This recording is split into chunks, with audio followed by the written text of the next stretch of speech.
Welcome back to another episode of What If Naruto Had a Big Brother? In this alternate Naruto universe, one small twist changes everything. What if Naruto wasn't alone? What if he grew up with someone stronger, smarter, and born to rewrite destiny itself? Today, we dive deeper into the story of Kaito Uzumaki, Naruto's powerful older brother whose existence shakes the entire Shinobi world. New alliances form, new enemies rise, and the future of Konoha may never be the same again. So sit back, relax, and get ready, because this episode is about to change everything. Tsunade gazed down the streets of the town as the sun dipped below the horizon. She was wearing a loose resort kimono that hung over her shoulders. She rested her head on her right arm, leaning against the windowsill as she looked out the window. She held her pendant in her left hand. Her mind was elsewhere. Beside her, Tantan was fast asleep next to her leg. Just then, Shizune walked into the room carrying a tray with cups and a bottle of sake. "I'm back, Tsunade-sama," Shizune said as she placed the tray on the small table between them. Tsunade let out a sigh as she released the pendant and turned to face Shizune. Tantan, waking up, oinked at Shizune and walked over before settling on her lap. Shizune smiled and patted Tantan's head. "Did you have a good nap, Tantan?" The little piglet oinked in confirmation before lying across Shizune's lap and falling asleep. Shizune placed a cup for Tsunade and poured the sake. "Here you go, Tsunade-sama." Without a word, Tsunade took the offered cup and turned back to the window, slowly sipping the sake. Shizune sighed as she watched Lady Tsunade in her current state. It had been a few months since they left Dejirashi Port without informing anyone, following the revelation about what had happened to the Senju clan. Ever since then, Tsunade hadn't spoken much. She rarely engaged in conversations, only responding when spoken to, and most of the time, her mind seemed elsewhere. After that day, Tsunade had even stopped gambling, which was a real shock to Shizune. As long as Shizune had known Tsunade, her gambling habits were a constant, so her sudden decision to quit deeply worried her. In the first few days, Tsunade tried to keep herself numb by drinking a lot and crying frequently. However, after a few days, she stopped. She still drank sake, but not as much as before. Most of her time over the past few months was spent gazing into the distance absent-mindedly. Shizune knew that the revelation had shattered her master, and she didn't know how to fix it. So, she decided to give Tsunade some space. They were currently staying at a resort in the land of hot water, where they had arrived a few days ago. Tsunade had refused to set foot in the land of fire and instead chose to walk around the surrounding areas, avoiding any entrance into the land of fire. Tsunade continued to gaze out the window as the dark sky was illuminated by the stars and moon. The small town's streets shimmered under the glow of the streetlights. She took another sip and finished the cup of sake, placing it back on the table behind her. She then laid her right hand across the windowsill and rested her chin on her hand, gazing down the streets below. Shizune, who was sitting behind Lady Tsunade, sighed as she refilled Tsunade's cup. The two of them sat in silence, as was the norm these days. Shizune stroked Tantan while she sipped her sake quietly.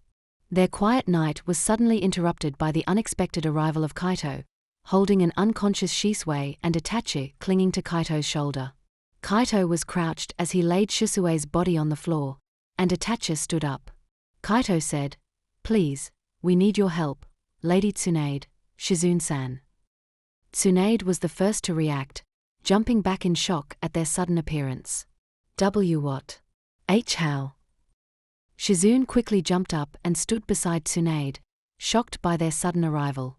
She was holding Tantan under her right arm and a kunai in her left hand, facing Kaito and Itachi. "What?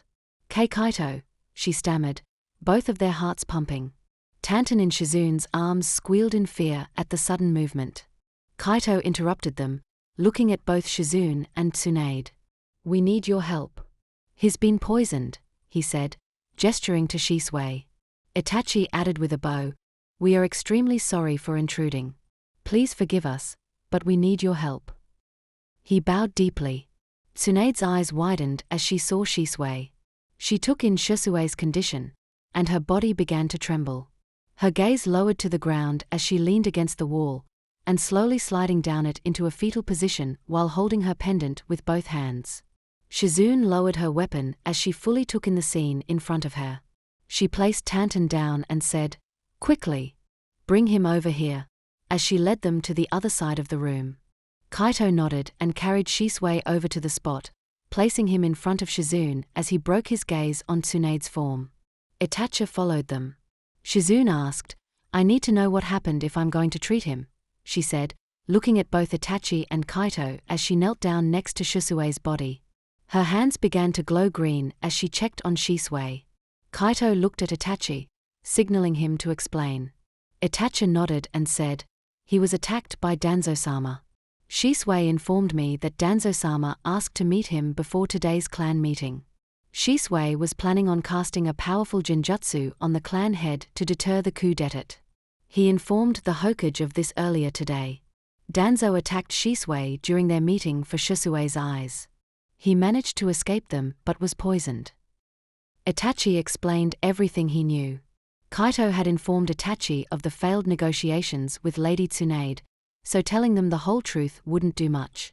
Kaito added, "He was most probably poisoned by an aburame. I placed a seal on Shisui to slow the spread. It works by lowering the heart rate," explaining to Shizune why Shisui had such a low heart rate. Shizune nodded and said, "That's why his heart rate is so low. I take it that Danzo has his eyes." Itachi nodded and said, "Danzo has one of his eyes. Shisui gave me his other eye before he tried to take his own life." Itachi said, showing her the other eye. Shizune kept nodding and replied, "Hold on to it. I will need it later. We need to first remove the poison from his system before we can heal him." Looking at Kaito and Itachi, Shizune instructed, "Get me 3 buckets of water, an empty bucket, some towels, and some warm water. And remove his shirt quickly." She got up and rummaged through the bag to take out some medicine.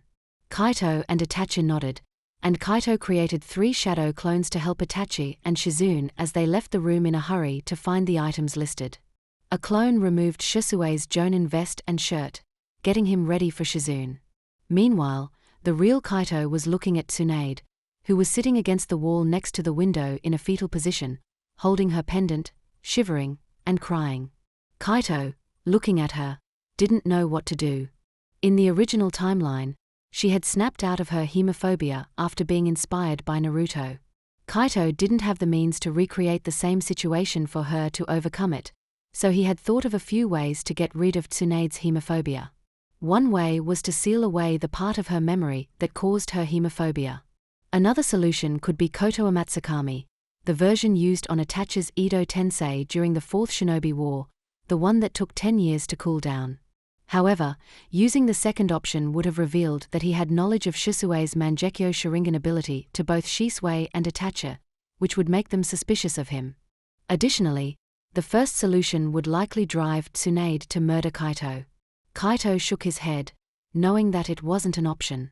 Looking away from Tsunade and back at Shizune, who was instructing Kaito's clones and Itachi on what to do, Kaito sighed and thought, "Maybe I can just talk to her. Why no?" Sighing, Kaito walked over to Tsunade, who was unaware of her surroundings. Walking over to her, Kaito looked down at her and knelt in front of her. Looking at her closely, Kaito felt sad for her. Kaito sighed and gently lifted her chin a bit, wiping Tsunade's tears away with his thumb as she watched him intently. Kaito spoke, "I know it's hard," he started and paused to wipe her other eye. "I know it's hard to lose someone close to us. The pain can be unbearable, why no?" Kaito smiled sadly at her as she watched him intently. "I've felt it too," he paused and continued. "I watched my parents getting impaled by the 9 tails as I stood there. I couldn't do anything, why no? I watched as Dad and Mom said their last words to us." Shizune stopped what she was doing to look behind her upon hearing Kaito talk to Tsunade. She wanted to stop Kaito but didn't as she listened. Kaito continued, "I watched as Dad sealed the 9 tails with the last of his chakra into Naruto. I watched as Dad fell lifeless to the ground." He paused, reliving the day. "I watched as Mom fell down with a huge hole in her torso. I held her in as she slowly died. We were lucky that day. If I hadn't awakened my Kekkei Genkai that day, he closed his eyes as a tear escaped his eyes, I would have lost both my mom and dad that day. I still wonder to this day, what if I had awakened healing abilities a little earlier? Would I have saved my dad? Could I have prevented dad from dying? Kaito said, I blamed myself for a long time. Why no? For dad's death, I had a feeling that something bad was going to happen, but I didn't do much to prevent it. I blamed myself every time I saw mom crying at night for a long time. That day, I made a promise to myself that I wouldn't let anything happen to my loved ones ever again. I know that I might fail, but I won't give up. As long as I have even one person that I care for, I'll do whatever it takes to keep them safe till the day I die. That's my ninja way. Because I know dad wouldn't want me to keep blaming myself, he would want me to live on carrying the happy memories that we shared. Why no? Then Kaito bowed his head fully and said, So I ask you one more time, please help me keep the people I love safe. Help me keep them safe from Danzo and the third Hokage. After a while, Kaito sighed and stood up, turning back to look at Shizune and the others working on Shisui. Tsunade just sat there, staring at Kaito for a long time. Her tears had dried up. A moment later, she slowly started to stand up shakily, leaning against the wall. She stood up fully and walked slowly past Kaito with her head down to where Shizune was treating Shisui. Kaito watched as Tsunade walked past him over to Shizune. Reaching Shizune, Tsunade said, Move, Shizune. Let me take a look at him. Shizune, shocked, looked back at Tsunade. But, Lady Tsunade. But looking at Tsunade's determined face, Shizune numbly nodded and moved aside for Tsunade to work. Tsunade, kneeling beside Shisui, placed her hand into the bucket for the solution and took it out with precise chakra control. She lifted the blob of water and said, Hold him down and keep him still. This will hurt a lot, and I want the first bucket of water as soon as I'm done with this. Keep some of the poison aside so we can make an antidote. She ordered them, and all nodded with a hi, Tsunade-sama. Nodding, she started working on Shisui, cutting open a hole in his abdomen. She pushed the blob of water into Shisui's body as his body reacted, but was held down by Kaito's clones and Itachi. Tsunade extracted the water blob over Shisui's heart as purple liquid mixed with blood came out of his body. Tsunade dumped the water into the bucket and took the solution from the other bucket, repeating the process again and again as Shizune kept changing the water with help from Kaito. She did this a couple of times before ending it. Tsunade wiped the sweat from her forehead and said, That should keep him stable until we synthesize an antidote. As she stood up and, looking at Shizune, said, You know what to do, Shizune. Shizune nodded happily, seeing her master back again.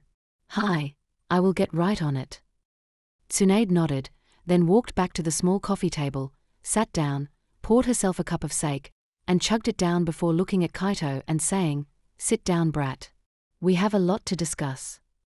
Kaito sat down opposite Tsunade, the small coffee table between them. The atmosphere was calm as Tsunade poured sake into her small cup. Placing the sake bottle back on the table, she eyed Kaito as she took a slow sip. Kaito watched her intently as she sipped as Itachi walked over to where Kaito was seated. Tsunade gave him a nod to sit, and he took a seat next to Kaito. Meanwhile, Shizune was diligently working on isolating the poison from the water they had used to extract it from his body. Placing her cup back on the table, Tsunade broke the silence. First things first, how did you find us? More importantly, how did you appear here without Shizune or me noticing you? She looked between Kaito and Itachi, awaiting an explanation. Kaito reached into his pouch and pulled out a tree-pronged kunai, holding it out for Tsunade to see. Tsunade's eyes widened as realization dawned on her. You managed to learn the Hiraishin no Jutsu? She asked, more of a statement than a question. Kaito nodded. I did. Tsunade's eyes narrowed as she deduced. You placed your marker on me when you grabbed my wrist in the izakaya that day. That's how you were able to appear here without Shizune or me sensing you. You teleported to the mark you placed on me. Actually, Kaito corrected gently, I placed my marker when you grabbed my shirt when you got mad. Tsunade grunted. Placing her cup back on the table, she said. So that's how you all escaped the wreckage that day. Kaito confirmed with a nod. Itachi looked at him with curiosity. You ran into the wreckage? Is that why you're in Kumo's latest bingo book? He asked, tilting his head. Tsunade raised an eyebrow upon hearing this. He placed you in the bingo book because you learnt the Hiraishin. Kaito sighed deeply, rubbing his temples. Yeah, I might have permanently injured him and even threatened to kill him next time, he admitted reluctantly. Itachi's eyebrow arched in curiosity. Shizune, who had been listening nearby, looked utterly shocked. You fought the wreckage? She asked incredulously. Tsunade's skepticism was evident as she narrowed her eyes. You actually managed to injure the wreckage? She questioned. Kaito nodded slowly. Hey, in my defense, he was threatening to capture Mom, Hotaru, Naruto, and Karen, he explained, his eyes flashing with anger at the memory. He wanted to create his own versions of the Hyuga and Uzumaki clans for the Cloud Village. That's why I kind of shoved a wind-release Rasengan into his right arm and warned him I'd kill him if we met again. Itachi nodded in understanding. So that's why he listed you as an S-rank threat, he mused. Tsunade snorted dismissively. Sure, kid, you managed to injure the wreckage with a wind-release Rasengan. She trailed off as her gaze fell upon Kaito's right hand. A swirling ball of chakra had formed in his palm, emitting a high-pitched screeching sound as he infused it with wind nature. The air around them seemed to ripple from the sheer energy. Kaito shrugged nonchalantly. Believe me or not, that's the truth. You can ask Sensei if you want. He let the Rasengan dissipate, the chakra fading into nothingness. Tsunade studied him for a long moment before shifting her stance. What's the situation in the village? She asked seriously. I need to know what's happening. Kaito glanced at Itachi. I think it's better if Itachi fills you in on the current situation. Itachi agreed, his expression turning grave. The Uchiha clan is preparing for a coup d'etat. They've already started making moves, and the third Hokage hasn't made any effort to persuade them otherwise. Even though Shisui has been spying for him for quite some time now, nothing has changed. Tsunade let out another snort, this time laced with bitterness. That old man wants to wait until the last minute and then claim he couldn't do anything, she said sharply. It would give him the perfect excuse to massacre the Uchiha and pin the blame on someone else, just like he did with the Senju clan. Itachi's eyes widened upon hearing Tsunade's words. Noticing his reaction, Tsunade turned to Kaito. You haven't told him about what happened to the Senju clan, have you? She asked, seeing his surprise. Kaito shook his head. This is the first time we've met in a long while, he explained. Itachi has been busy, and I didn't really have an opportunity to tell him yet. Tsunade took a deep breath. Well, long story short, the Senju clan didn't agree with the third Hokage when he started the war. So he and his advisors had them systematically killed by sending them to the front lines. They even kidnapped and experimented on the children to try and awaken the Mokuton of the first Hokage, she said, her voice dripping with barely contained anger. Your friend here, she gestured toward Kaito, found proof in one of the root bases. The cup in her hand cracked under the pressure of her grip. Turning back to Kaito, Tsunade asked, So who is going to be the next Hokage? I assume since I rejected the position, you've selected someone else for the role. Kaito sighed deeply, his shoulders slumping slightly. You were the best option for the position, he admitted. There weren't any other candidates other than you. Tsunade raised an eyebrow. So you just gave up on the plan? She challenged. Surely there are others who can be Hokage. Itachi, too, looked at Kaito curiously. He hadn't heard anything about a new plan since Tsunade had declined. Kaito shook his head. Without someone strong as the Hokage, the other villagers won't hesitate to start the next war, he explained. Making anyone other than you or Fugaku-sama Hokage would only give the image that Konoha is weak with a weak leader. With you declining and Fugaku-sama not an option due to the Uchiha clan's reputation in the village right now. He trailed off, and Tsunade's eyes narrowed. So what are you suggesting? She asked. Kaito looked up, determination shining in his eyes. The only solution is to get rid of the third Hokage and his advisors, he stated firmly. Tsunade stared at him incredulously. You're planning on taking out the old man? She asked. Kaito nodded. Yeah, I was planning to teleport the third and his advisors out of Konoha and deal with them, he said matter-of-factly. He turned to Itachi. I was planning on asking you to help me with that. Can you deal with Danzo and the two elders while I deal with the Hokage? Itachi thought it over, his eyes closed in contemplation. Are you sure you can handle the Hokage? He asked, concern evident in his voice. Kaito nodded confidently. Hi. I'm sure I can take on the third Hokage. Do you think you can handle Danzo and the two others? Itachi opened his eyes and nodded slowly. I can, he affirmed, but I would need intel on them. Tsunade looked between the two young men, disbelief written on her face. Are you too crazy? She exclaimed. Do you think that two snot-nosed brats like you can assassinate the Hokage and his advisors? Do you really think the two of you can pull it off? What if you fail? What about your mother? Have you thought about that? Kaito met her gaze steadily. We won't fail, he said firmly. We can't fail. And what other option do we have? He gestured emphatically. If the Uchiha clan launches a coup d'etat, the village will devolve into civil war, which could lead the other villages to take advantage and start the next Shinobi war. And if the Uchiha clan revolted, it would only make the village refuse to accept one of them as Hokage.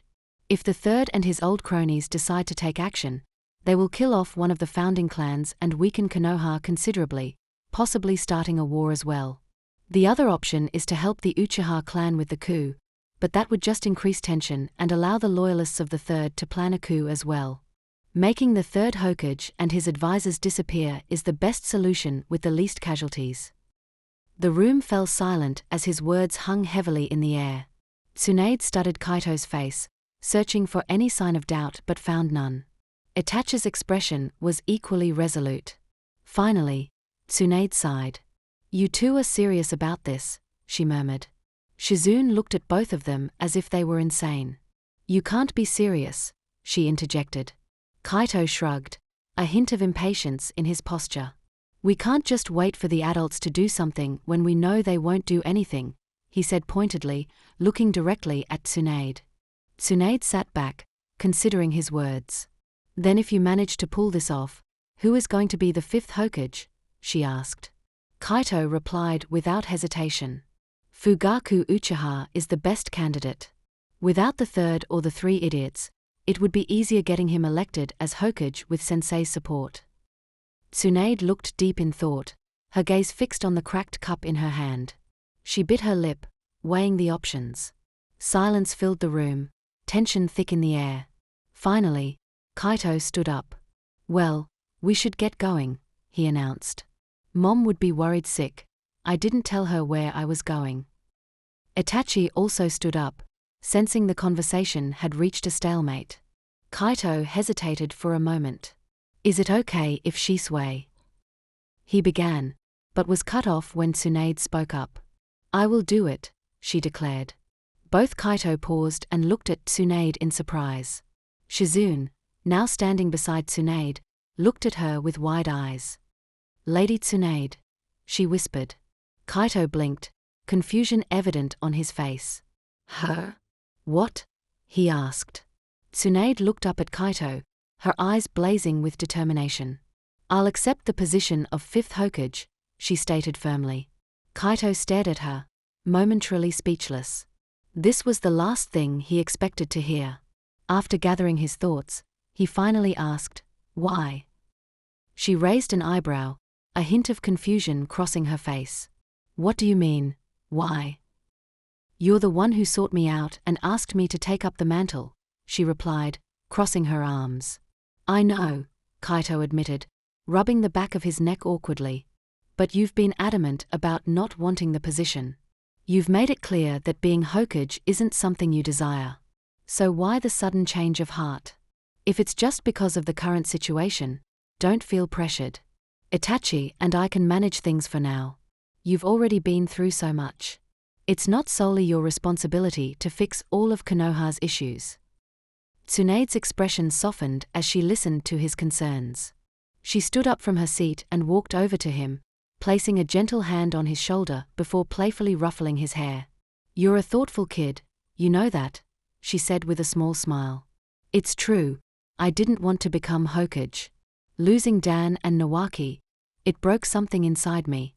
They both dreamed of that title, and after they were gone, I left the village because the memories were painful." She gazed out the window, her eyes reflecting a mix of sorrow and resolve. "But you've reminded me that I still have family in Konoha. People who care about me, and whom I care about. I don't want to lose anyone else. Besides," she added with a smirk, "someone has to keep an eye on you brats." Kaito felt a wave of relief wash over him. A genuine smile spread across his face as he bowed slightly. "Thank you, Lady Tsunade. It means a lot to all of us." "Don't thank me just yet," Tsunade replied, her tone turning serious. "We have a lot of work ahead. So, what's the plan?" Kaito straightened up, his demeanor shifting to match her seriousness. "First and foremost, we need to convince the Uchiha clan to support us. Gaining their backing is crucial." He glanced over at Itachi, who had been quietly observing the exchange. "We'll need your help with that, Itachi." Itachi nodded thoughtfully. "I can arrange a private meeting with my father," he offered. "If we can persuade him, it'll go a long way toward convincing the rest of the clan." "That would be a significant step forward," Kaito agreed. "We'll also need to reach out to the other clan leaders. If it's all right with you, Lady Tsunade, I'd like to bring my sensei tomorrow morning so we can strategize further." Tsunade considered this for a moment before nodding. "That's fine. Bring him here around 10. The sooner we start coordinating, the better." "Understood," Kaito replied. He reached into his pouch and pulled out a tree-pronged kunai, handing it to her. "Could you keep this somewhere safe? Maybe on a table or desk. I'd prefer not to use the marker I placed on you directly." She accepted the kunai. "All right. I'll keep it nearby." As Kaito and Itachi prepared to leave, Shizune stepped forward, holding a small piece of paper. "Hold on a moment, Kaito-kun," she called out. He turned back to her. "Yes, Shizune-san." She handed him the list. "Could you gather these herbs while you're out? We are running low on supplies needed to make the antidote." "No problem," Kaito assured her. "We'll see you tomorrow." Kaito opened his eyes when he sensed someone landing beside him. Without turning, he said, "You're late, sensei." Shikaku Nara stood beside him, hands tucked casually into his pockets as he surveyed the training field. He let out a quiet sigh, muttering, "Troublesome. You only informed me about the meeting this morning." Kaito nodded. "Let's get going." Shikaku sighed. "All right." With a nod, Kaito placed his hand on Shikaku's shoulder, focusing his chakra. In an instant, the two of them vanished, leaving nothing but a wisp of disturbed air behind. Naruto, catching a glimpse of the sudden disappearance from the corner of his eye, frowned in confusion and called out, "Hey! Where'd Big Bro go?" His eyes scanned the area, a bit thrown off by Kaito's abrupt departure. One of the Kaito clones nearby raised a hand, signaling to Naruto. "Eyes here, Naruto. Focus. Do it again." Naruto groaned, his shoulders slumping as he dragged his gaze back to the clone. How many times do I have to keep doing this? My chakra's gonna run dry at this rate." Kaito and Shikaku suddenly appeared in the middle of the room where Tsunade and Shizune were staying. Tsunade sat leaning against the wall, gazing out at through the window. A steaming cup of tea rested in her hand, and she took a slow sip as if savoring the moment. Sensing Kaito and Shikaku, she turned to face them, her eyes sharp and unamused. "You're late," she said pointedly, her tone leaving little room for excuses. Kaito rubbed the back of his head sheepishly, a nervous grin spreading across his face. "Sorry we are late, Lady Tsunade," he apologized. Shikaku bowed slightly in greeting. "Lady Tsunade," he acknowledged with a nod.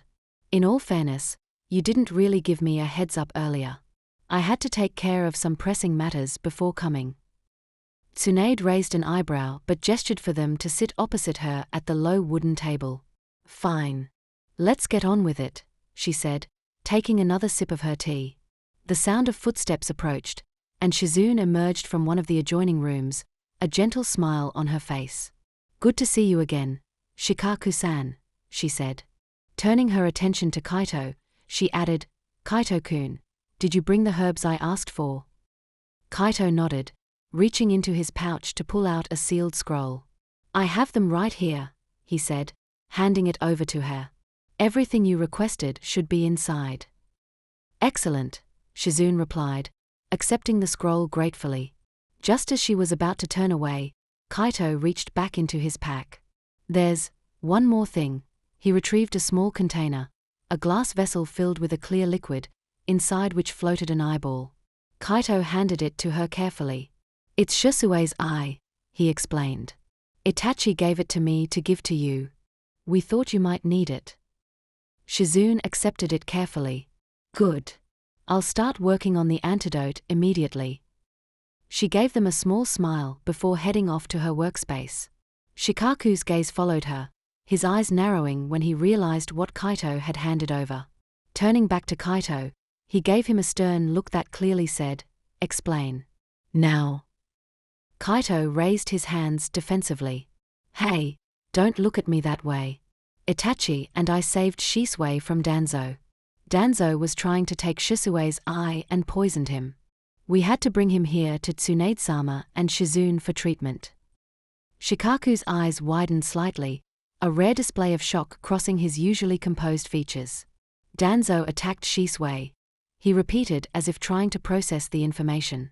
Yes, Kaito confirmed, nodding gravely. Shisui was trying to stop the Uchiha clan's coup d'etat. He had informed the Hokage and the elders about his plan to prevent it peacefully. But Danzo saw him as a threat and decided to eliminate him. Tsunade slammed her cup down on the table.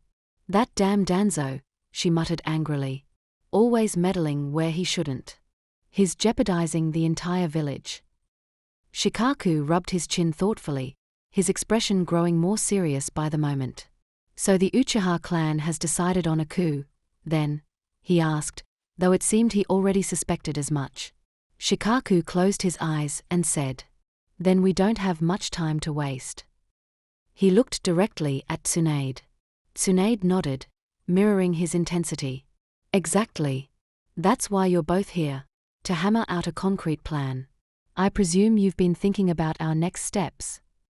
Shikaku nodded thoughtfully. We'll need to start with the Uchiha clan. If they're the ones pushing hardest, they'll also need to be the first to understand our intentions. Kaito chimed in, eager to add what he'd recently learned. Speaking of which, Itachi mentioned to me this morning that he's spoken with his father. They've arranged a meeting for tomorrow. A hint of relief softened Shikaku's expression as he stroked his chin thoughtfully. Good. That should simplify things, at least on that front. Convincing Fugaku is one thing, but getting the rest of the clan on board. He trailed off. Tsunade leaned forward, her brows knit in focus. And what about the rest of the village? Having the Uchiha's support alone isn't going to cut it, not when the stakes are this high. Shikaku nodded in agreement. I've been subtly probing around with the heads of the other clans. Most are, let's say, discontented with the village's current state of management. Especially with the rumors swirling around lately. He cast a sidelong glance at Kaito. Kaito raised his hands in mock innocence, flashing a playful grin. What? I haven't said anything. Shikaku rolled his eyes but continued. Anyway, I'm confident that if you're our candidate, Lady Tsunade, the other clans would rally around you. You have their respect. That said, we won't be reaching out to certain families, specifically, Sarutobi, Shimura, Utatane, and Mitakado clans, and their allies. Tsunade pursed her lips, deep in thought. So that leaves us with the daimyo and the village's jonin to sway. Exactly, Shikaku agreed, his tone serious. The Jonin are already leaning in favor of you stepping up as the 5th Hokage. Most of them have seen enough conflict and mismanagement under the current leadership and would welcome the change. He hesitated. But the daimyo, well, that's a different matter. We should wait to approach him until we have the majority of the village's clans on board. His approval is vital, but he'll only be swayed by solid backing from within. Tsunade nodded in understanding, a small smile tugging at her lips as a memory surfaced. We'll need to go and meet with the daimyo personally, then. He and I have always had a decent rapport. I want both of you with me for that meeting. Kaito nodded thoughtfully as he remembered something important. We may need to move forward with our plan as soon as we have the daimyo's approval. I just remembered that one of the 3rd Hokage's sons is part of the 12 Guardian Ninja. You're talking about Asuma, right? Shikaku asked. Kaito nodded. Exactly. If he catches wind of our plans, there's a chance he might feel compelled to inform the Hokage. Shikaku sighed, considering the implications. That's a valid concern. Asuma is loyal to the village first and foremost. We'll have to be cautious and move discreetly. Tsunade agreed, her expression firm. Then we need to act quickly. Once we've secured support from the clans, we'll take our proposal to the daimyo without delay. Shikaku leaned back thoughtfully, hands folded as he outlined the next steps. I can work on convincing the Yamanaka and Akimichi clans, he said. The Nara clan is close with both of them, so we have an advantage there. But we'll likely need to speak directly with the Aburame, Inuzuka, and Hyuga clans. Kaito nodded, already considering who could be their allies. I'm confident the Hyuga clan will be on our side, especially with Hotaru helping us, he said. She's already said that she would help us talk to her father on this matter. Shikaku nodded in agreement. Hayashi Hyuga isn't particularly fond of the current administration, he noted. Especially after the incident with Hotaru a few years ago. Tsunade frowned, her curiosity piqued. What incident? She asked, looking between the two. And isn't Hotaru the Hyuga girl that came with you? Shikaku glanced at Kaito before answering. Yes, that's her, he confirmed. A few years ago, when they were 8. There was an incident involving the Hyuga clan and the Hidden Cloud Village. If he catches wind of our plans, there's a chance he might feel compelled to inform the Hokage. Shikaku sighed, considering the implications. That's a valid concern. Asuma is loyal to the village first and foremost. We'll have to be cautious and move discreetly. Tsunade agreed, her expression firm. Then we need to act quickly. Once we've secured support from the clans, we'll take our proposal to the daimyo without delay. Shikaku leaned back thoughtfully, hands folded as he outlined the next steps. I can work on convincing the Yamanaka and Akimichi clans, he said. The Nara clan is close with both of them, so we have an advantage there. The Kumo envoy sent to sign a peace treaty attempted to kidnap Hotaru, the Hyuga clan heiress. Kaito here was the one who saved her and captured the Kumo ambassador red-handed, and during the incident, Kaito also discovered that Root was behind the kidnapping. Tsunade's eyes widened. They attempted to kidnap the Hyuga clan's heiress? That's bold, she remarked. Shikaku nodded grimly. It almost escalated to war. The Hidden Cloud demanded Hayashi's life, accusing the Hyuga clan of making false allegations. But Kaito's quick actions saved us from a diplomatic disaster. With the Kumo ambassador captured alive, we had undeniable proof of their intentions. Kaito added bitterly, unfortunately, the Hokage brushed off Danzo's involvement entirely. He denied any role from Root and didn't take action. That didn't go over well with the Hyuga clan, especially with Hayashi-sama. Shikaku nodded. Given that history, I think we can expect support from the Hyuga clan head, he said. Tsunade gave a slight nod. Then we have the Hyuga heir's support for the plan. Shikaku glanced at Kaito, smirking slightly. More accurately, he has their support, he corrected, gesturing toward Kaito. Tsunade raised an eyebrow, eyeing Kaito with mild amusement. Is that so? She asked, a playful glint in her eyes. Kaito rubbed the back of his neck, a bit flustered. Hotaru and I have been friends for a long time, he said. Tsunade smirked knowingly. Friends, huh? She teased before turning back to business.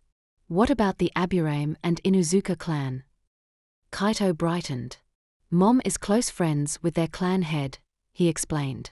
I'm sure she could help us get a meeting with her. That would leave only the Aburame clan, Shikaku nodded. Once we have the support of the major clans, the smaller, allied clans should follow. Mom is close friends with their clan head, Kaito explained. I'm sure she could help us get a meeting with her. That would leave only the Aburame clan, Shikaku nodded. Once we have the support of the major clans, the smaller, allied clans should follow. Kaito appeared in the living room using the Hiraishin, with Tsunade and Shizune holding onto his shoulders. That didn't go over well with the Hyuga clan, especially with Hayashisama. Shikaku nodded. Given that history, I think we can expect support from the Hyuga clan head, he said. Tsunade gave a slight nod. Then we have the Hyuga heirs' support for the plan. Shikaku glanced at Kaito, smirking slightly. More accurately, he has their support, he corrected, gesturing toward Kaito. Tsunade raised an eyebrow, eyeing Kaito with mild amusement. Is that so? She asked, a playful glint in her eyes. Kaito rubbed the back of his neck, a bit flustered. Hotaru and I have been friends for a long time, he said. His clone followed closely behind, carrying Shisui. Welcome back. Kushina greeted them warmly. You're just in time for lunch.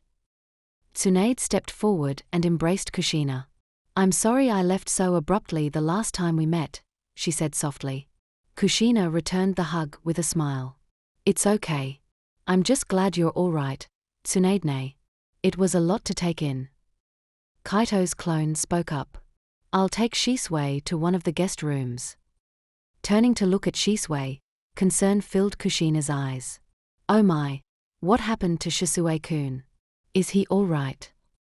She remembered meeting Shisui many times when he trained with Kaito and his team back when they were still genin. Tsunade nodded reassuringly. He needs to rest, but he'll be fine. Shizune offered her assistance. I'll help you with him. The clone nodded appreciatively. Thank you. I'll also show you where you and Lady Tsunade will be staying. Together, they left the living room. The real Kaito followed his mother and Tsunade into the kitchen. So, where are the other two brats? Tsunade asked with a playful grin. They're at the academy, Kushina replied. The new school term just started. Tsunade hummed thoughtfully. Ah, I was hoping to see them again, she said with a smile. Kushina chuckled. You'll get to meet them soon, you know. Tsunade settled into a chair, engaging in light conversation with Kushina as she finished cooking. Kaito joined his mother, helping with the preparations. As they continued cooking, Tsunade engaged them in light conversation. It's been ages since I've had a proper home-cooked meal, she admitted, leaning back in her chair. Well, you're in for a treat, Kushina said cheerfully. Kai-kun has become quite the chef. Tsunade raised an eyebrow in surprise. Oh? I didn't know the brat could cook. He laughed modestly. I'm not that good. Mom's the real cook here. I just help out, why no? Don't let him fool you, Kushina teased. He's been my little helper since he could walk. Tsunade smiled warmly. It's nice to see you both like this. It feels peaceful. Kushina glanced over at her old friend. It's good to have you here with us. Makes the house feel even more lively. Shizune returned to the kitchen after helping settle Shisui into one of the guest rooms. She took a seat beside Tsunade, letting out a small sigh of relief. Just then, a knock echoed from the front door. I'll get it, Kaito offered, pushing his chair back. He had already sensed who it was. Walking to the door, he opened it to reveal Hotaru standing there with a bright smile. Hey there, Hotaru-chan. He greeted her warmly, waving. Come in. We're just about to have lunch. Hotaru beamed back at him. Thanks, Kai-kun. I hope I'm not intruding. He shook his head, dismissing her concern with a wave of his hand. Not at all. Mom loves having you over, why no? As they walked back to the kitchen, Hotaru followed closely behind Kaito. Upon entering, she saw Tsunade, Shizune, and Kushina gathered around the table. Good to see you, Lady Kushina, Hotaru said with a warm smile, moving forward to give her a hug. Kushina returned the embrace enthusiastically. Hotaru-chan. So glad you could join us for lunch. Thank you for having me, Hotaru replied, her cheeks flushing slightly. She then turned to Tsunade and gave a respectful bow. Good to see you again, Godame-sama. And you too, Shizune-san. Tsunade waved her hand dismissively. I'm not the Godame yet. Just call me Tsunade. Shizune smiled kindly. It's good to see you again, Hotaru-chan. They all took their seats around the table as Kushina began bringing over dishes of steaming food. The aroma filled the room. As they started serving themselves, Tsunade looked over at Hotaru. So, what brings you here today? Hotaru's eyes widened slightly. Oh, right. I almost forgot. She turned to Kaito. I came to inform you that my father has agreed to meet with you. I've scheduled the meeting for tomorrow, if that's okay with you, Tsunade-sama. Tsunade nodded approvingly. That's excellent news. The sooner we can convince the big clans, the better. I assume you'll be attending the meeting with your father. Hotaru nodded thoughtfully, stirring her tea as she spoke. I haven't told father the specifics of the meeting yet. All he knows is that you and I have something important to discuss with him in private. She glanced at Tsunade. But how are we going to include you, Lady Tsunade, without raising suspicions? Kaito leaned back in his chair, considering the options. Well, I could use the Hiraishin to teleport Hayashisama here, he suggested. Or we could bring Lady Tsunade and Sensei directly into the meeting. As Kushina placed a steaming bowl of miso soup on the table, she chimed in, speaking of meetings, when will you be seeing the Uchiha clan? Tonight, Kaito replied, reaching for a piece of freshly sliced sashimi. We'll be meeting with Fugaku-sama and Itachi. Kushina sighed softly, a hint of concern in her eyes. I hope everything goes well, she said, offering him a reassuring smile. Me too, Kaito admitted. I assume you'll be attending the meeting with your father. Hotaru nodded thoughtfully, stirring her tea as she spoke. I haven't told father the specifics of the meeting yet. Just then, a high-pitched, girlish shout echoed from somewhere inside the house, causing everyone to jump slightly. What was that? Tsunade asked, her eyes narrowing as she instinctively prepared for trouble. Kaito was already on his feet. I'll check it out, he said quickly, moving towards the source of the noise. Did someone get into the house? He wondered, adrenaline beginning to surge. He followed the sound to one of the guest rooms and pushed the door open. Anko was standing in front of a mirror. She was examining her neck intently, her oversized t-shirt slipping off one shoulder and revealing a hint of cleavage. She seemed completely absorbed, her fingers tracing the skin where the cursed seal used to be. Oh right, Kaito thought with a mental facepalm. I forgot she was still here. He stepped into the room cautiously. Hey, Anko, are you okay? Why did you scream like that? Anko spun around, her eyes wide with a mix of shock and joy. The moment she saw him, a radiant smile spread across her face. Before he could react, she lunged at him, wrapping her arms around his neck and tackling him to the ground. Whoa! Kaito exclaimed as he landed on his back, Anko hugging him tightly. She was laughing and crying at the same time. Thank you.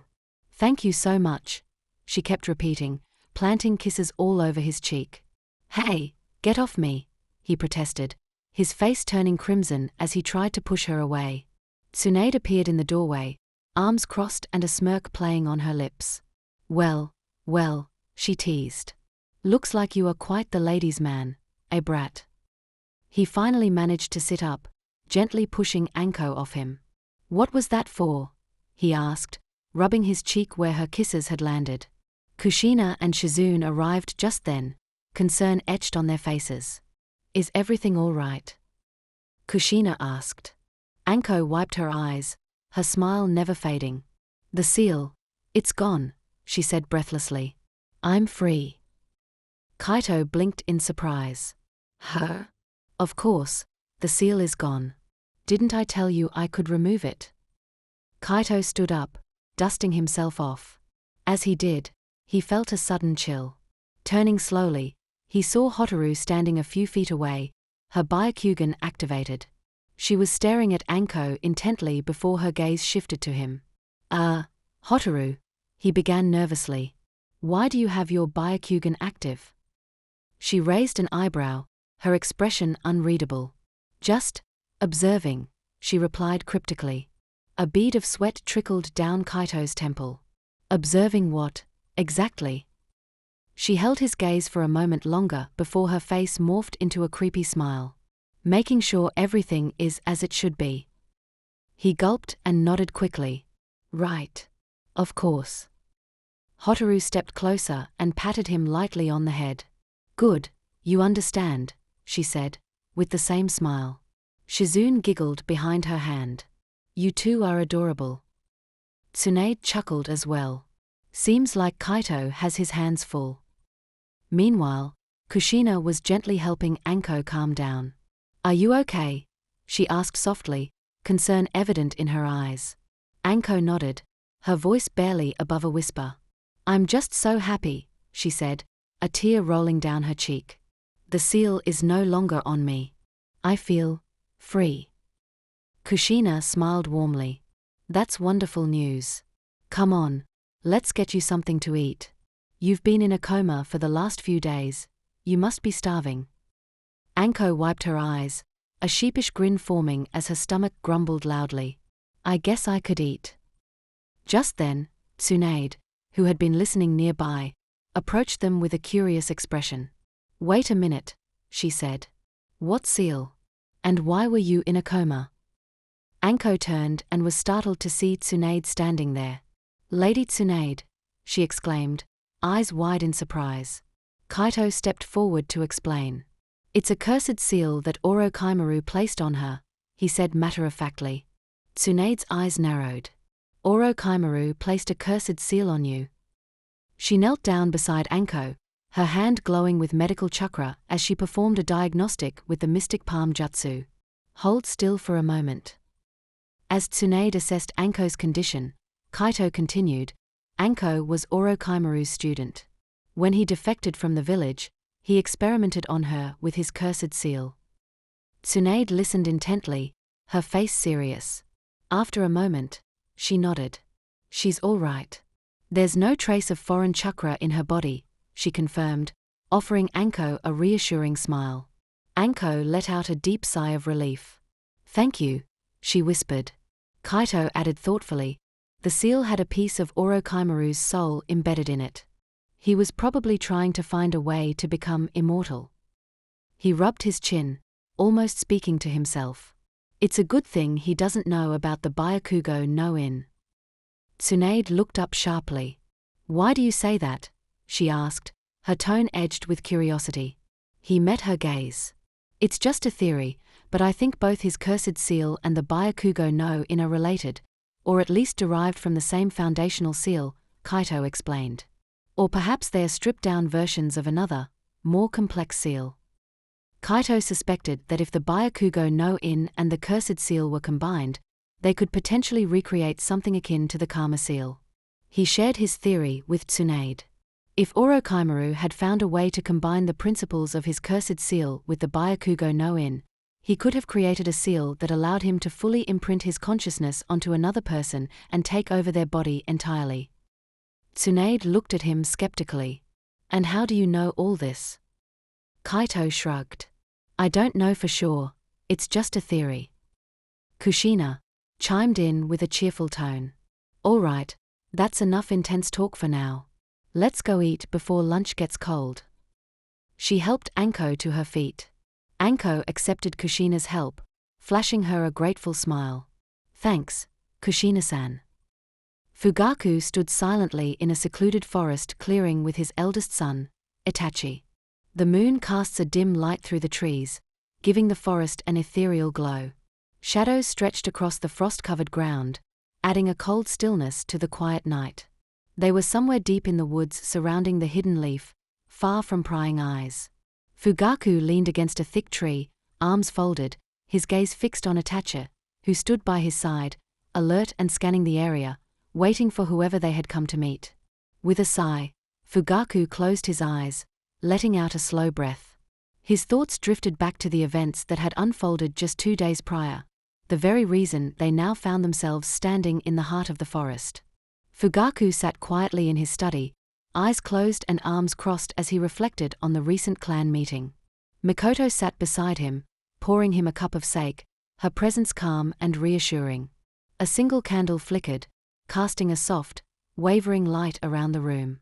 Itachi and Shisui hadn't attended the meeting tonight, and Fugaku couldn't shake his curiosity and concern over their absence.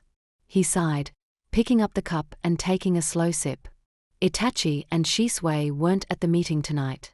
I wonder what kept them. Mikoto glanced toward the door, her face shadowed with worry. I'm starting to worry about him, she murmured.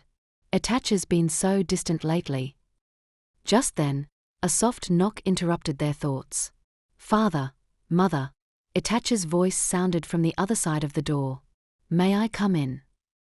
Fugaku nodded, motioning for him to enter. Come in, Itachi. I'd like to know why you missed tonight's meeting. The door slid open, and Itachi stepped in, closing it behind him. He moved forward, kneeling respectfully before his parents. I apologize for my absence, he said, his tone somber. Fugaku studied his son intently. Did you have other obligations? Itachi met his father's gaze directly, his expression resolute. Yes, but there's something I need to discuss with you, father. It's about the coup. A silence filled the room. Fugaku's gaze softened slightly. You have doubts about our plans? Itachi nodded slowly, choosing his words carefully. I do, father. I've thought about it long and hard. A coup could lead to needless bloodshed. It would weaken the village, and in the end, it might even make us vulnerable to outside threats. Fugaku leaned back, crossing his arms once more. We have been marginalized for too long, Itachi. The clan deserves respect, autonomy.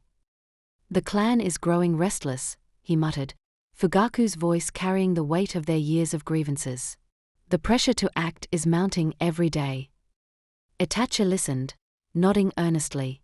I understand our clan's grievances, father, he replied, his voice steady. But there must be another way to achieve our goals without resorting to violence. I don't want to see our clan or the village torn apart. His gaze softened as he looked between his parents. Please, father, I believe there may be a peaceful solution. Mikoto reached out, placing a gentle hand on Fugaku's arm, her voice soft. Perhaps we should hear him out. Fugaku sighed, glancing at his wife before looking back at Itachi. His expression softened, though skepticism still lingered. You believe you have an alternative solution? Itachi met his father's gaze intently, as he nodded. Fugaku was pulled from his thoughts by Itachi's quiet announcement. They are here. Following his son's gaze, Fugaku saw Tsunade, Shikaku, and Kaito emerging from between the trees. He was taken aback to see Lady Tsunade among them, his eyes narrowing in suspicion. Lady Tsunade? Why is she here? He wondered silently. Tsunade and Shikaku nodded in greeting, which Fugaku returned with a guarded expression. As they approached, Kaito offered a polite nod. I hope we didn't keep you both waiting too long, he said. Let me secure the area before we begin. With that, chakra chains sprouted from Kaito's back, weaving into the ground and forming a dome that covered the area. He then crouched and placed his hand on the ground, and a seal matrix spread from beneath his palm, covering the dome. Standing up, Kaito dusted off his hands. That should keep anyone from snooping around. Fugaku gave a curt nod, acknowledging Kaito's thoroughness, then turned sharply to Itachi. Itachi, Did you inform them about our situation? Before Itachi could respond, Kaito interjected. I pieced it together myself, Fugaku-sama. Itachi didn't disclose anything. Itachi met his father's gaze earnestly. Father, please, I ask that you hear them out. Fugaku nodded thoughtfully, turning his gaze to Tsunade and Shikaku. Thank you for meeting with us, Fugaku, Shikaku began, his hands casually tucked into his pockets. We appreciate your willingness to listen. I assume Itachi mentioned that we have a proposal regarding the current tensions in the village. Fugaku inclined his head. He mentioned you might have a solution, though the details were not provided. Shikaku nodded. Our plan is straightforward. We propose appointing Lady Tsunade here as the 5th Hokage. He gestured toward Tsunade, who stood with her arms crossed. Fugaku crossed his arms over his chest. I agree that new leadership could be beneficial. But tell me, why shouldn't the new Hokage be a member of the Uchiha clan? Shikaku took a deep breath. The friction between your clan and the village stems largely from the current administration, the 3rd Hokage and his advisors. They've been in power for a long time, and their policies have, unfortunately, marginalized the Uchiha. Electing Lady Tsunade would provide a fresh start, an opportunity to mend old wounds. Fugaku crossed his arms thoughtfully. I agree that new leadership could be beneficial, he conceded. But why can't it be a member of the Uchiha clan? Tsunade let out a dry laugh, uncrossing her arms. Trust me, I'd be more than happy if one of you took over. Frankly, I'm not exactly eager to step into the role myself. But given the current circumstances, we don't have many options. Shikaku sighed, rubbing his temples. Fugaku, if it were feasible, selecting someone from the Uchiha clan would have been ideal. We wouldn't have spent the last 6 months searching for Lady Tsunade and convincing her to return. But the unfortunate reality is that, given the clan's declining reputation within the village, it's not a viable option at this time. Fugaku's grip tightened on his arms. He knew the truth in Shikaku's words. Ever since the Ninetales attack, suspicion had fallen upon the Uchiha. Relations had only worsened as tensions escalated between clan members and villagers, especially with incidents involving the police force.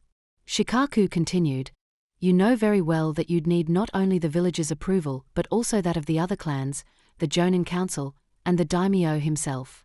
Right now, the Uchiha clan's reputation is at its lowest. Even if we forcibly placed you as Hokage, it would divide the village and might lead to a civil war. Fugaku nodded, closing his eyes. He knew all of this already. Itachi looked at his father and said, Father, I agree with them. That's why they've come to ask for the clan's support to elect Lady Tsunade as the 5th Hokage. Fugaku opened his eyes and met his son's gaze. I agree with your assessment of the situation, he acknowledged. But that still doesn't explain what benefits the Uchiha clan would receive by supporting Lady Tsunade. I'm glad you asked, Tsunade replied, stepping forward with a determined look. My goal as Hokage would be to mend the rifts within the village. That includes addressing the grievances of the Uchiha clan. I intend to restore trust and ensure that your clan is treated with the respect it deserves. Fugaku raised an eyebrow skeptically. Words are one thing, Lady Tsunade. Actions are another. How do you propose to accomplish this? She took a step closer, her expression resolute.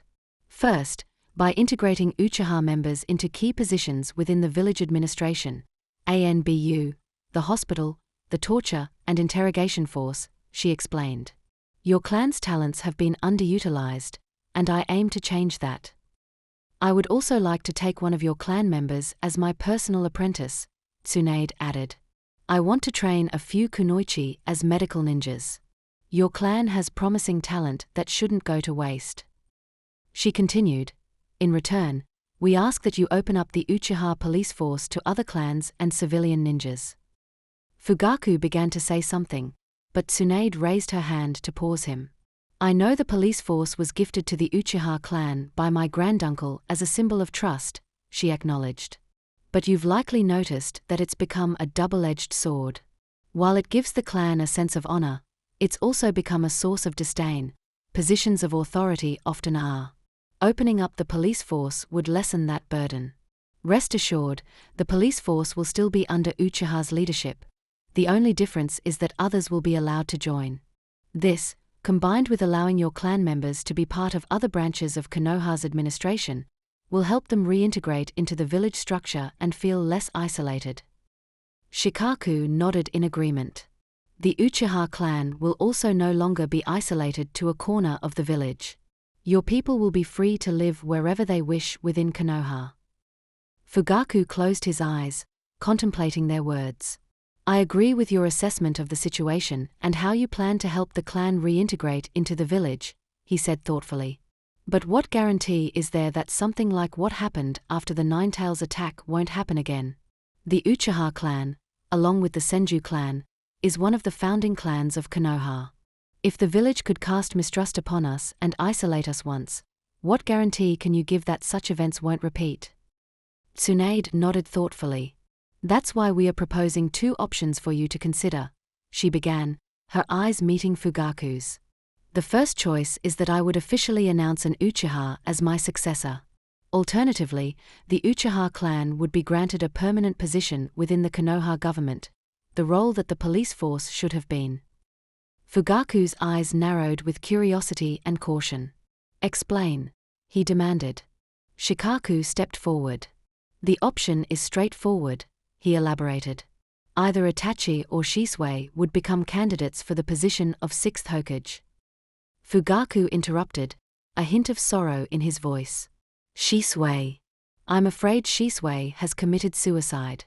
We found a letter written by him. The clan is still investigating his disappearance and hasn't announced it to the village yet. Kaito raised a hand gently.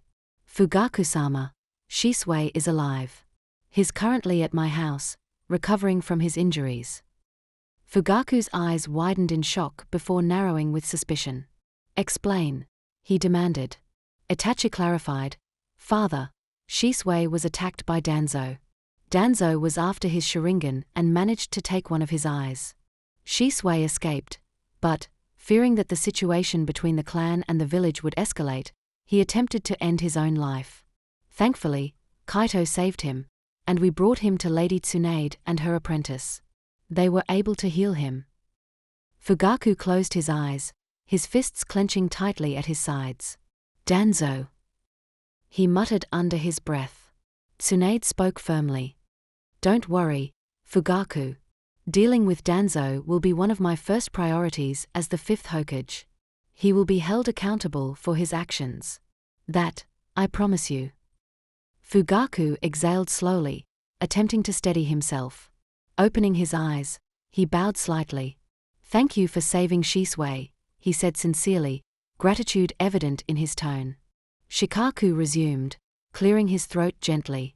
As I was saying, the second option involves creating a new position directly under the Hokage. The person who holds this position would be second only to the Hokage, even the ANBU would answer to him, and he would report solely to the Hokage. Essentially, it's the right-hand man of the Hokage, the shadow of the cage, if you will. The individual selected should be as strong as a cage. In the event of another incident like the Ninetails attack, and if the Hokage isn't available, the Shadow Cage would take charge.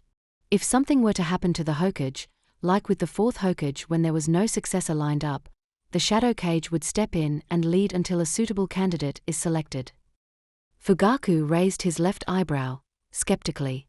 And you expect the other clans to be agreeable to you granting the Uchiha such a position of power? Tsunade met his gaze steadily. You're right. The other clans might oppose the idea of granting permanent power to the Uchiha clan. However, I believe that offering this as a sign of trust, acknowledging the mistakes of previous administrations, and as a reward to the only remaining founding clan of Konoha could sway them. It's a gesture to make amends for the wrongs inflicted upon your clan. Fugaku considered her words carefully. What's the catch to this position? He asked. Tsunade took a deep breath.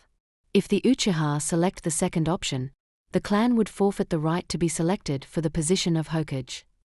Fugaku's eyes widened. Expecting his reaction, Shikaku continued, there's a reason for this proposal.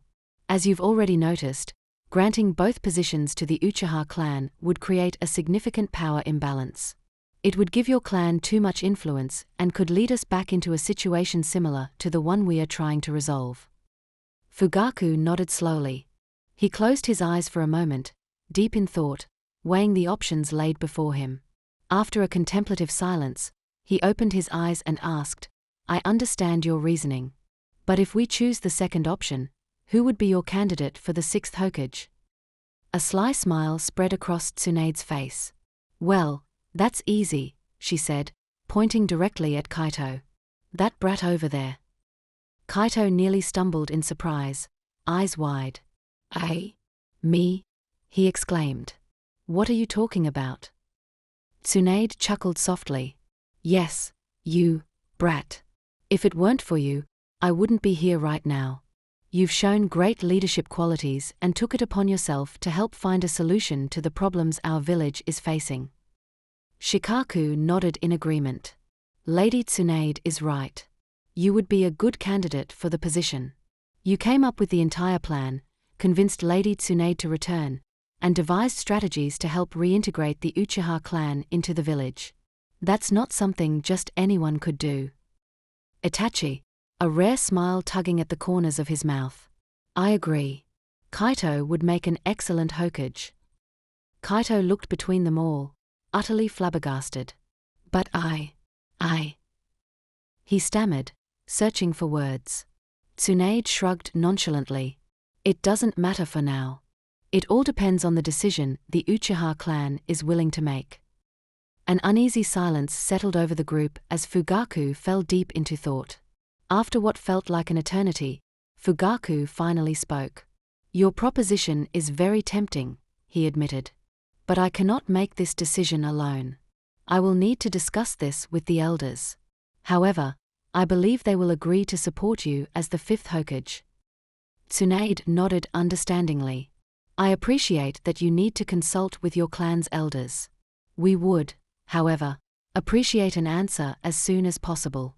We are moving quickly to secure the approval of the other clans and the daimyo, and the Uchiha clan's support would be immensely helpful." Fugaku rubbed his chin thoughtfully. "In that case, I will convene an emergency meeting with the elders. Itachi will inform you of our decision." "Excuse me, Fugaku-sama," Kaito interjected hesitantly. "There's something you should know before you meet with the elders." Fugaku turned to face Kaito, curiosity piqued. "Oh? And what might that be?" Kaito exchanged a glance with Itachi before replying. "Itachi, I think it's better if you explain what you've discovered about the masked man." Shikaku's eyes widened at the mention, and Tsunade's expression turned serious. Fugaku's gaze sharpened, sensing the gravity of the situation. Itachi's eyes widened. He had almost forgotten about that. "A few months ago, while I was monitoring the clan, I noticed a masked man lurking around the Uchiha compound. He was the same individual Kaito identified, the one responsible for the Ninetails attack." Fugaku's eyes widened in alarm, the implications sinking in. "So I brought this to Kaito's attention," Itachi continued. "We found it suspicious that the masked man was hovering near the clan. Kaito suggested that I monitor the members who were most vocal about the coup d'etat." Kaito picked up the explanation. "From what I know of him, he wants to cause problems for Konoha. Seeing him near your clan didn't sit right with me. So I asked Itachi to tail those members who were most adamant about the coup. However, since the masked man uses space-time ninjutsu, tracking him is incredibly difficult." Fugaku nodded slowly, understanding their reasoning. "I see. And what did you find?" Itachi sighed. "Through my surveillance, I discovered that Yashiro Uchiha is in contact with the masked man." Fugaku closed his eyes, exhaling deeply. "So, the coup d'etat is part of the masked man's plan to destabilize the village even further," he murmured. Itachi nodded solemnly. "It appears so." Tsunade's eyes narrowed as she turned to Kaito. "Is this the same masked man who attacked the village 7 years ago?" she asked sharply. Kaito nodded grimly. "Yes, it's him." Fugaku opened his eyes, a steely resolve settling in them. "Thank you for bringing this to my attention. This information changes things." He paused, then added, "I believe I know what must be done." He looked directly at Tsunade. "Itachi will inform you of the decision the clan makes." Early that morning, the moon's gentle glow bathed the streets of the Uchiha compound. In the Uchiha clan head's house, a crucial meeting was drawing to a close. "Very well, Fugaku. We will leave the rest to you," one of the elders said, his voice gravelly with age. He stood up slowly, his face illuminated under the dim lantern light. Fugaku Uchiha sat cross-legged in his study, eyes closed and arms folded across his chest. His stoic demeanor revealed nothing of his inner thoughts. The other elder nodded in agreement as he rose from his seat. "We trust your judgment," he added sincerely before the elders began making their way out. Mikoto Uchiha stood near the doorway of the study, her eyes following the elders as they departed. She offered them polite bows, her smile warm yet reserved. "Thank you for coming," she said softly as they left the house. Once they were alone, Mikoto quietly shut the door and walked over to Fugaku. She settled beside him, her hands folded neatly in her lap. "Did the meeting go well?" she asked gently, her eyes searching his face for any sign of emotion. Fugaku opened his eyes and gave a slight nod. "Yes. The elders have agreed to Lady Tsunade's proposal," he replied, his voice carrying a hint of relief that only someone close to him might notice. Mikoto's shoulders relaxed, and she let out a small sigh. "That's a relief. I was worried about how they might react," she admitted, a faint smile playing on her lips. Fugaku glanced at her, his expression softening ever so slightly. "This could change everything for our clan." Fugaku then turned his gaze towards a seemingly empty corner of the room. "Itachi, you can come out now," he called. In an instant, their eldest son appeared before them, kneeling respectfully on the floor. "Father," Itachi said, his voice steady and composed. Fugaku acknowledged him with a nod. "As you heard, the clan has agreed to the terms. We will be fully backing Lady Tsunade." A subtle look of relief passed over Itachi's eyes. "Thank you, father," he said sincerely, his tone reflecting genuine gratitude. Fugaku studied his son for a moment before speaking again. "But I want to know your opinion on the decision the clan has made. Are you okay with us choosing the Shadow Cage position for the Uchiha clan over you becoming Hokage?" Itachi nodded thoughtfully. "I believe the clan has made the wiser choice," he began. "Even if one of us were to become Hokage, there's no guarantee that the same issues wouldn't surface again. Securing a permanent position within the Konoha government ensures that the Uchiha won't be marginalized anymore. It helps us integrate more fully into the village as a whole. Besides," he added with a slight smile, "I'm not sure I'm the right person to be Hokage. Kaito once told me, there's far too much paperwork involved in being Hokage." Mikoto chuckled softly. "He may have a point," she teased. Fugaku raised an eyebrow. "Speaking of Kaito Uzumaki, what are your thoughts on him? Do you think he'd make a good Hokage?" Itachi paused for a moment, considering his words carefully. "I do. Kaito is wise beyond his years. He's always a step ahead, noticing even the smallest details and finding patterns others might overlook. It's almost as if he can foresee events before they happen, and he plans accordingly. He recognized the issues within the village and devised solutions on his own initiative. He was the one who approached Sensei, sought out Lady Tsunade, and persuaded her to take up the mantle of Hokage. He even had a contingency plan in case she declined. He loves the village deeply, but he cares for his family and friends even more. He would do anything to keep them safe, yet he'd never compromise his morals to do so. He always finds another way." He paused and smiled. "I think Kaito would make an excellent Hokage." Mikoto smiled fondly. "He's a blend of his parents, his father's brilliance and his mother's caring nature." Fugaku observed his son carefully. "Very well then. Tomorrow, you are to report to Lady Tsunade about the clan's decision. For now, you should rest." Itachi bowed respectfully. "Yes, father." "Mother," he said. He stood up and made his way towards the door. As he slid the door open, Fugaku's voice stopped him. Itachi. He turned slightly. Yes. I'm proud of you, Fugaku said, his tone sincere. A smile graced Itachi's face. Thank you, father. With that, he exited, the door closing softly behind him. Mikoto watched his silhouette disappear down the hallway. It's been a while since I've seen him smile like that, she whispered, her eyes glistening with unshed tears. I hope everything turns out well. And that wraps up today's episode of What If Naruto Had a Big Brother. Kaito's journey is only getting more intense, and the future of the ninja world is changing with every step he takes. If you enjoyed this episode and want to see what happens next, make sure to hit that like button, share the video with other Naruto fans, and subscribe to the channel so you never miss an update.